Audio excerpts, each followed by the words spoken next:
I was recently hired by a client because he had been sending his resume out for the last 4 or 5 months and receiving absolutely no response whatsoever. I mean, all he was hearing was crickets. And so he wanted me to take a look at his resume, and I asked him, I said, well, go ahead and bring a copy of it in when we meet for the first time, which he did. He brought in 2 resumes, and he said he'd been using them interchangeably. One resume was 3 pages long, and the other resume was 7 pages long. And when I looked at these documents, I got to tell you, I'm not making this up. The words just seemed to kind of come together on the paper. You know, my vision was going blurry. Sentences were just, one after another. And the resume really wasn't telling me anything. And I could totally understand why he was not hearing anything back after sending it in. Glassdoor did a study where there's over 250 resumes being received for every position that's opened out there. And if that recruiter is handling multiple positions, he or she has a lot of resumes that they have to go through, and they're not going to be reading resumes. They're going to be scanning them. And one of the ways that you want to make your resume stand out is with bullet points of achievements and accomplishments, not bullet points of task-related statements. You do not want your resume to read like the job description of that position that you just held for the last X number of years. You want your resume to show the achievements and accomplishments that you did during the last X number of years that you held that position.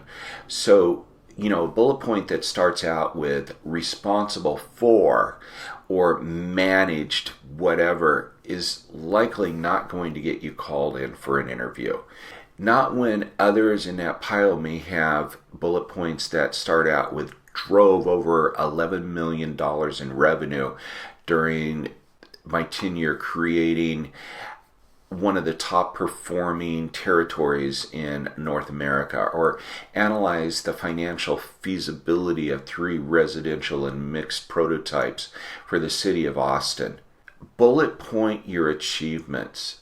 Bullet point your accomplishments. Don't bullet point task related statements. And here's 2 other best practices. 1, for the most recent positions, no more than 8 bullet points, 5 to 8 bullet points. For, I would say, the most recent and maybe the second most recent if it's within a 10-year span.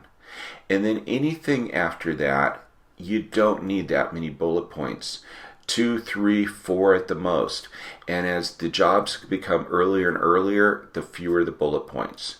But whatever those bullet points are, remember numbers, percentages, dollar amounts, any kind of metrics. Those things are going to really pop out and catch the eye of the recruiter. So you want to include those. So I hope you found this video informative and useful, and if so, make sure that you subscribe to this channel, as I do upload a new career strategy every Tuesday. And if you are in the process of interviewing, make sure that you check out the free download I have below, the top 5 interview questions that any hiring manager really wants to know about you. It's just that there's 250 different ways these 5 questions can be asked, but I do provide some best practice answers in the download. Again, thank you for stopping by, and I will see you in the next video. Bye-bye.